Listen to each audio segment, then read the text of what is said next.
Thank you so much for joining us on NTV People's Parliament. We are coming to you from Amuru District. Now, why are we in Amuru District? One would wonder, why are we in Amuru? According to the National Housing and Population Census Report of 2024, Amuru District had a population of 240,814 and a total household population of 58,410. Now, most of the households here in Amuru depend on subsistence farming, most of the households here. But who am I to speak for the people of Amuru when they're here to speak for themselves? At this particular moment, I'd like to invite the cow of Amuru District to welcome us officially as NTV Uganda in this place, but also welcome the members of this community that have turned up in big numbers officially to this dialogue.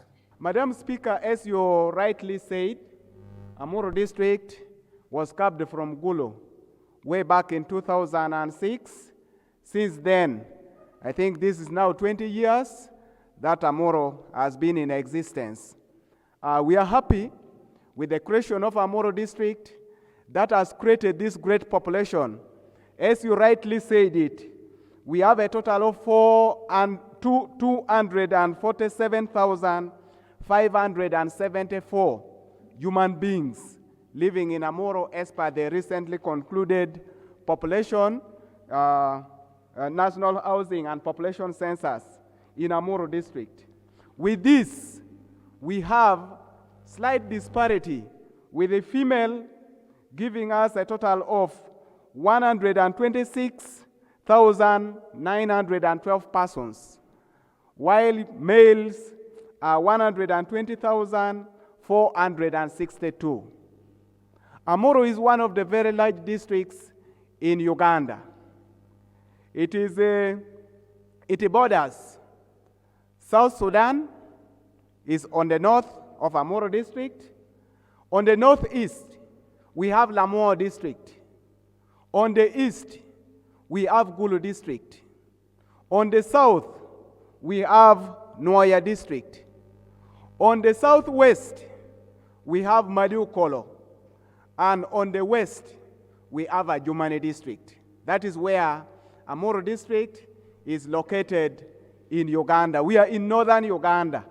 In primary, we have government-aided primary schools. We are 51. We have secondary schools. We have government-aided. We are 6. 6 government-aided secondary schools in Amuru District. We have 1 tertiary institution, that is Atiak Technical. We have nursery and primary schools which are private. In Amuru District, we have 1 sub-county, which is called Lakang Sub-County, newly created some 4 or 5 years ago. Unfortunately, this is the sub-county without any government primary school. And yet it has 4 what? Parishes. So the community aware that the government has a plan, or it is a government policy that each and every primary school must have a government primary school. The community has gone ahead and instituted or constructed community schools in these 4 parishes in Lakang. Though the number are quite many, but as per the government policy, we are urging and recommending that, if possible, at least a parish in Lakang should have what? A coded school which is funded by government of Uganda.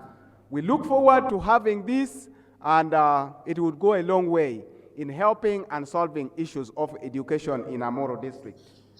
Also, on a similar note, in education, we have a total of where we consider as learning institutions, starting from primary to tertiary. We don't have yet university in Amuru. Though soon, after 2-3 years, we shall have 1.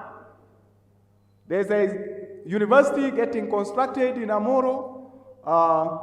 Chairman, remind me with the name? Restore University.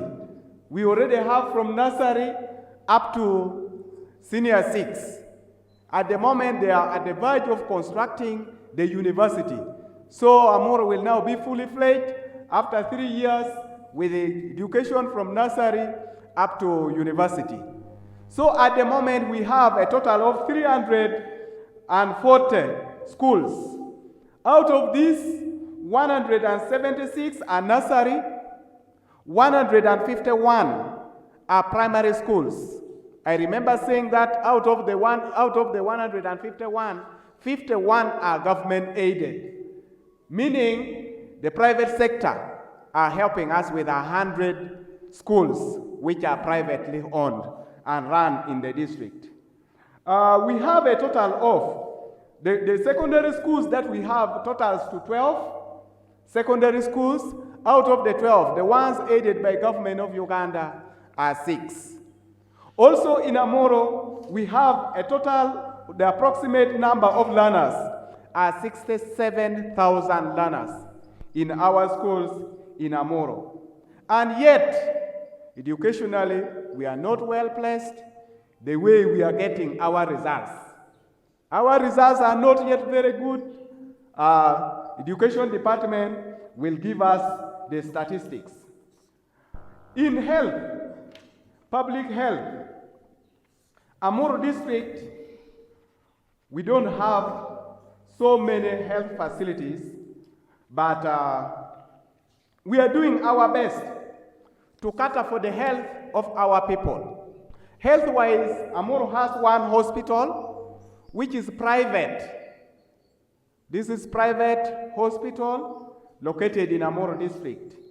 We have one health center 4 out of the 2 constituencies, that is Clark North and Clark South. We have only one, which is Atiak Health Center 4, located in Clark North. Here we have also been requesting as a government policy to have each and every constituency with at least Health Center 4. Amuru district is also requesting for one in Clark South, because now our people have to travel long distance if really we are to render services to the people. We have 9 government health center 3s where our mothers do deliver. With the big population that I've mentioned, we have 9 government health center 3s where mothers do deliver. We have 2 which are private, not for profit, giving us a total delivery points in Amuru district to be 11. And yet, the total land coverage in Amuru, as I said, is one of the what? One of the largest. The land coverage is quite big. In fact, it's a total of 4,851.68 square kilometers, offering 11 delivery points. At this juncture, as Amuru district, we are looking forward to upgrading of our health center 2s, which are quite many. We have government health center 2s, we have 16 of them. We have 2 which are private, not for profit. My time is getting over, but all the same, that's a summary. In other government programs, we are doing extremely well and very well, Madam Speaker.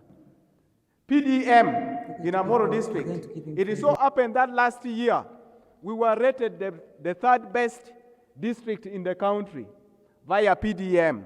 The PDM Secretariat will come and give us the details of what we have got, how our community has benefited, but all the same, to date, we have given out some good amount of money through the government of Uganda, which has given us to facilitate PDM in the district. Over 20 billion shillings. The exact figure, the person representing or talking on on PDM will give us the details, which our audience or the community of Amuru has received and has changed or is continuing to change their lives. Also, via parenting, as we said, our district has some challenges. We have a very big population of learners or people in the what? School-going age who are not yet going to school. A very big number, close even more than 10,000 children are still in the community. Which members of the parliament who are present here, I want us, this is our concerted effort where we need to make sure that each and every child goes to school and attains the basic education which is required. So I'm therefore calling upon leaders in our various capacities, teachers, parents, members of the community, religious leaders, whoever is there. Please let us drum ourselves to make sure that without education, Amuru will not go far. Let us start from that bare benchmark and say that each and every child in Amuru district must go to what? To school and finish at worst primary level. The data will tell us here we are not doing well. Gender-based violence, as the community department will give us the details. Our people, many cases have always been reported in that instance. Talk about abuse of children. It is also what? Reported in Amuru. With high risk or high number of defilement cases presented. The exact figure the community department will give us. Teenage pregnancies was on the rise to the extent that in around 2002, the data went up to close to 2,500 per year. 2,500 teenage pregnancy, which is quite high, which means we are abusing the what? The children. As population of Amuru, we should desist from this. I'm happy that with the struggle of the leaders, at least this number has reduced. Up to 2025, we had about what? 2,020 something there. Though that number is still big. We want it cut down if it could even come to zero. With our efforts together, Amuru will shine and look great. This is the little I wanted to say. I want to thank you, Madam Speaker, for giving me time. I want to thank all the participants, all the members of the parliament present here. Please, you are most welcome. Thank you. Thank you very much, Honorable Member. When these discussions are being held in the August House at a moment like this, numbers are mentioned, 2000, 2020, maybe 75%, maybe 80%. It's very important to note that behind these numbers are actually households, and behind these numbers are actually real people that are being affected. We're talking about girls getting pregnant early in school. We're talking about children being abused. We are talking about gender-based violence, and this involves both men and women, not only the women. We know men that are being abused as well. So these are mentioned in numbers, but these are households and families. Today, we are not here to point fingers or to push blame. We're here to understand how we can work together as different stakeholders to ensure that your child, your neighbor's child, maybe my child will be protected in this community, because we all want to raise children that are going to be the future generation and have an impact that will change Amuru as a district. So thank you for highlighting all those, and also thank you for the good work that is being done. We've talked about development in schools as well as health centers. At this particular moment, we are going to delve into the conversation and we are going to talk about education. But we're not going to talk about education in isolation. Why? Because as we send children to school, we start from home. Parenting starts with us. As much as we want the teachers to maybe educate and take care of our children because they spend the biggest time at school, what are we doing as parents to support the education system? Are we just sending children to school without support? Are we neglecting them and thinking it's the role of the teachers in the schools? So we are going to discuss education, but not in isolation. We are going to incorporate it with parenting. How do we parent our children? But also the homes that they stay. How are we creating a conducive environment? The cow talked about gender-based violence cases that are on the rise. How are we nurturing our children to be better parents in the next future? Thank you for watching NTV People's Parliament. We are coming to you from Amuru, and at this particular moment, we are going to delve into matters education, parenting, as well as some of the challenges, including gender-based violence that are affecting children as they head out to school, but also the stability of families as they raise their children. Thank you for watching. We'll take a very short break. We'll be right back.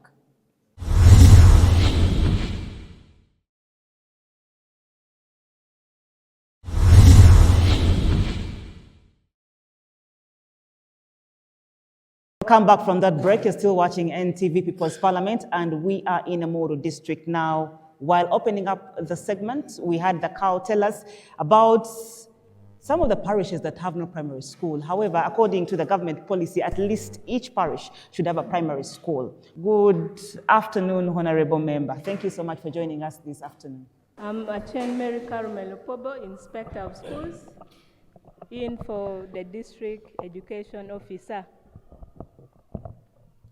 I'll start by giving the statistics on the schools from primary.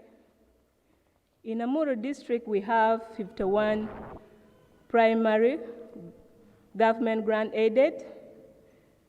We have 35 private non-profit, that is the community schools. We have 64 primary schools for profit.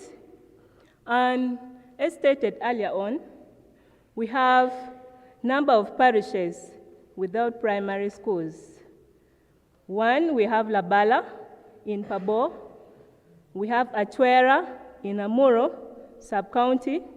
We have Pabo Central in Pabo Town Council. We have Kaladima in Elego Town Council. We have Amoyo Koma in Amuru Town Council. We have Lujoro in Amuru Town Council. We have Pabuga in Atiak Town Council. We have Amoyo Kol in Atiak Town Council. Chibogi in Atiak Town Council. Choke in Lamogi Sub-County. Lujoro in Laima Sub-County. Bana in Lakang Sub-County, Kololo in Lakang Sub-County, Atoro in Lakang Sub-County, Lajalula in Lakang Sub-County, Pogo. In Pogo Sub-County, we have Otarokome. We have Cherry without primary schools. In Guruguru, we have Odu Parish. We have Aila without primary schools. In Opara Sub-County, we have Ome. We have Pukumu, Lalem, and Lulia. Those are the parishes in Amuru without sub-counties. Then, Primary schools. Without primary schools. Then, in the secondary sector, we have 6 government grant-aided schools, among us which we have 2 secondary seed schools. We have also 1 non-profit secondary school, which is Lacho Minor Seminary, which is in Lamogi. Then we have 6 profit secondary school in Lamogi, Pabo, Amuru Sub-County, Guruguru, Lamogi, and Elego. The following sub-counties in Amuru does not have secondary schools. We have Elego Town Council, Atiak Sub-County, Opara Sub-County, Pabo Sub-County, Pogo Sub-County, Guruguru Sub-County, Laima Sub-County, Lakang Sub-County. They do not have secondary schools.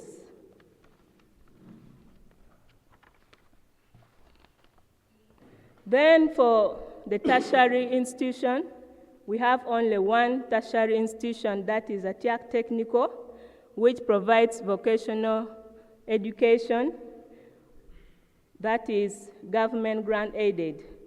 For private non-profit, we have St. Monica Girls Tailoring School in Atiak, which also provide vocational education. Private for profit, we have Noah's Ark Skill Training School, which provide vocation education in Lamogi. And as a department, we have the following sectors with position filled. Education office, the district education officer, we have one position. Senior education officer, we don't yet have a position. Senior inspector of schools, one position. Inspector of schools, one position. Education officer, guidance and counseling, one position. Education officer, special need, one position. Sports officer, one position. 8 teachers for primary. We have 24 under governments. And since we said we have 51 government grant-aided primary schools, there are yet vacancy for 27 8 teachers. Deputy 8 teachers on government, we have 31, 20 vacancies. Senior education assistants, we have 22, 29 vacancies. Education assistants, we have 382. Sorry. Your time is up. Please wind up in a few 102. seconds. We also got some challenges that we tried to also work on. We have inadequate transport means, inadequate funding, high teacher-pupil ratio in schools, high classroom ratio in schools, lack of funding to carry out the mandate by some education officers like guidance and counseling education officers, special need. We also have fewer secondary schools. As we made mention, only 12 and 8 sub-counties are without secondary schools. Earlier on, you have also asked on how we have tried to maintain learners in schools. We have been carrying out community engagements, advocating for regular attendance of learners in school, safe school feeding in schools, and support from parents, implementing partners, and also as education departments, we have conducted monitoring, support supervision, and also build the capacity of teachers, of prefectorial bodies, school management committees, and other stakeholders. Thank you, Honorable Member. Thank you very much for that submission. A round of applause for the Honorable Member because they have highlighted a few things that are being done in schools. So I want to open the conversation to the floor of the August House. If you're in this August House and you're a parent, you're a student, and you know of some of the challenges that you've been facing in the education sector, and you also know some of the concerns that have been raised constantly that you think probably you have an idea on how they can be solved, please, you're most welcome. The floor is officially open to you. You can put up your hand. We are discussing matters education. The students, I'd like to hear from you first. We can't talk about you like you're not present. We can't talk about you like you're absent. First of all, thank you for being very smart today. You're extremely smart. Clap for yourselves. So at this particular moment, I want us to see and I want us to be as smart as we are physically smart with our submissions. So please come and take to the floor of the August House and give your submissions. What are some of the challenges that you faced in school that are probably hindering you or that have led to one of your own to drop out of school when you're watching? And what do you want the leaders in the house to do for you so that your other fellows can also be in school? Please come and take to the floor of the August House. You came today to give your submissions. This is NTV People's Parliament and we welcome all your ideas. Start moving forward before I start pointing you and you. My name is Lakarbe Priska, a candidate from Queen of Peace Nasaran Primary School, which is located behind CPS here. And I have only one problem concerning education in Amuru district. That is the government services, which take times always to reach us in school. You will find that the government always carry out the provision of textbook, but it always takes time to reach us in school. And it also led to failure in SST last year. That is also affecting education in Amuru district. And the second one is health service. Health services in case of disease outbreak. You will find that the government always provide the medicine early, but it takes time to reach us in school. But once a child is affected with disease and it is not treated, it automatically affects education, because that child will drop out of school or die, and that child will miss in school. So, with all this view, I would like to stop here. Thank you very much, Honorable Member. The other students in the house, how is the new curriculum treating you? Are you understanding the new curriculum, or you're going with the wave? When you sit there and you don't mention these things, the leaders will not know. We are not pointing fingers. We want to understand how can we help you as parents and teachers. Students, I'm still with you. I need 5 of you to come to the floor, and then we shall open up to the parents, where you come from as you head to school, and then the leaders again. My name is Akelo Priska Bakita, a student from Amuru Town Seat Secondary School, located in Wesel. The problem that we are facing in schools, I will talk about in infrastructure, like the road. As we are going to school, you find the roads are mudded, and also the drivers, they don't take care of the students and the people going to schools. They just ride the way they want. And also the school structure. Like in our school here, we are temporary, and the government are also not supporting us. They are building the school, but the school has taken long without even the got finished. It's almost now 4 years to 5. The school is still there. The roof is there, but the floor is not yet finished. They said that we are going to transfer, that we have been singing that song, and we don't know how. The transfer has taken longer than a transfer. Yes. And to those that are from the education department, I want you to list some of those things. Another student, as you come to the floor, please. Where are the men of Amuru, the next generation of men? There we have a man, the next generation of the men in Amuru. A round of applause for the honorable members. They come to the floor. The education department, kindly highlight some of those, and you come here to address them. The stalled infrastructure development. We are looking at also reckless drivers as students head to school. I didn't see any zebra crossing when I was working in Amuru yesterday. So I want us to understand, how do we work around with drivers together? Honorable member, thank you for being part of this August House. Thank you. What are some of those challenges, and what are some of those solutions you have? Because we are here to create solutions together. My name is Supio Ronald, a candidate of Tway Public Primary School. Although I'm not in school uniform, but I'm a candidate of Tway Public Primary School this year. I want to talk about the problem that we are facing in our school, which government should look forward to solve it. Laziness of teachers. You find a teacher come from the school. Let's hear this point.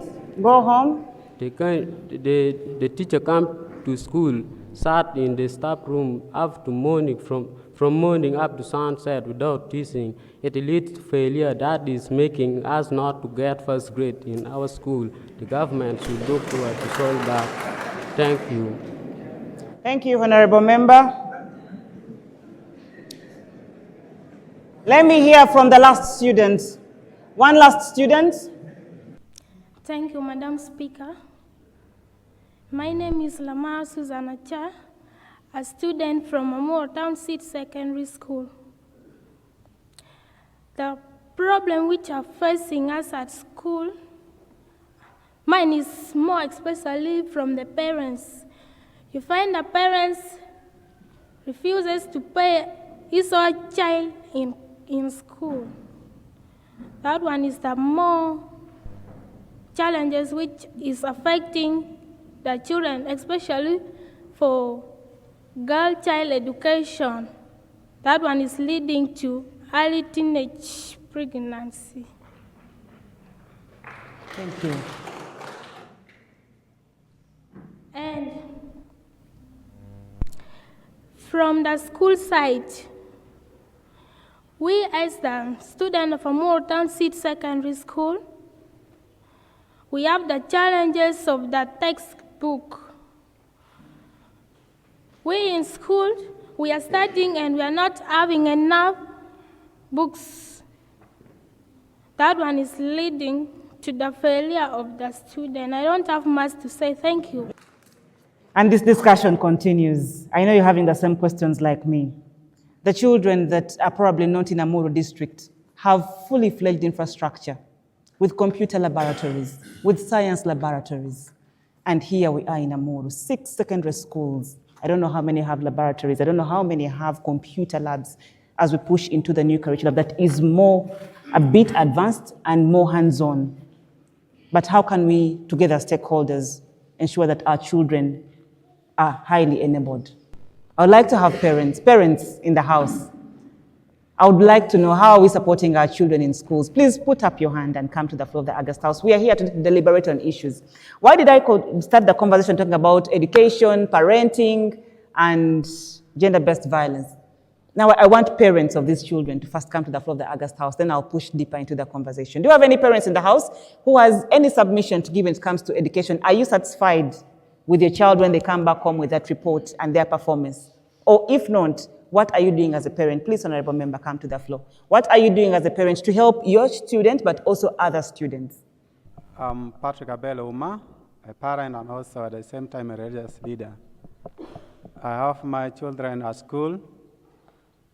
The positive parenting style, which I always do, to ensure that my children stay and complete the education which I'm pushing them, is career guidance, continuous career guidance and counseling wherever they are back from school. And also I continue monitoring where they move, especially in social gathering. Here, Madam Speaker, there is actually escalating problem that we have due to social gathering as negative cultural activities in our community. Especially in Amuru here we have this system of funeral rites, which used to take most of the children. The parents will go during daytime, but at night you find that the children, they're the ones at the funeral stations. And in that cause leads to really escalating child abuses, and when they are from there, you find that one is already pregnant, defiled, and others. Which I always, to my home, I always keep my children out of church places. In Amuru also, Madam Speaker, there is another problem that we have as pertain this political influence, especially we had in the completed politics, where it was much actually accompanied by some discourse.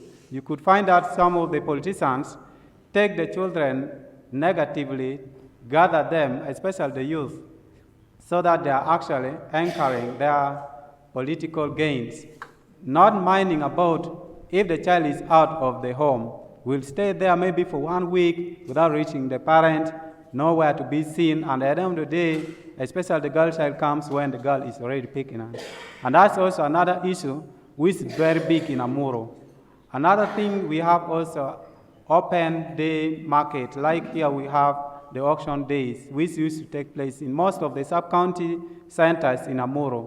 We had the ordinance already drafted and enacted by the district technocrats in Amuru. However, it is not all that functional.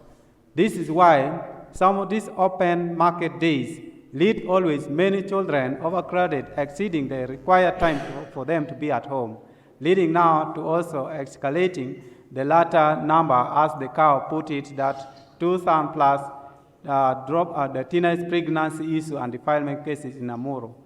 And also another issue, Madam Speaker, we are having another problem in the farm.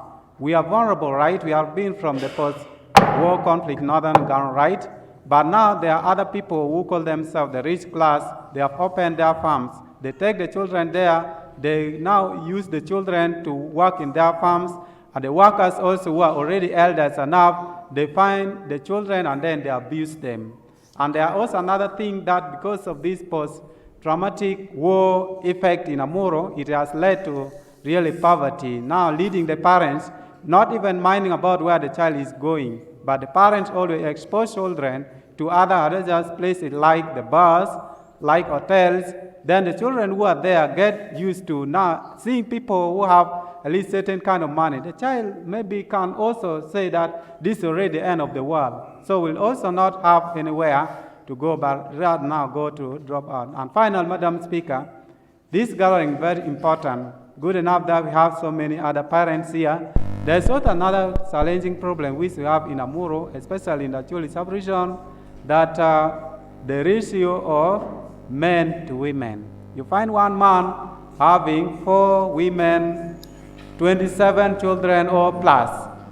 Now, how will it be possible for the man to cater for the education services, like buying these other scholastic materials to cater for the children?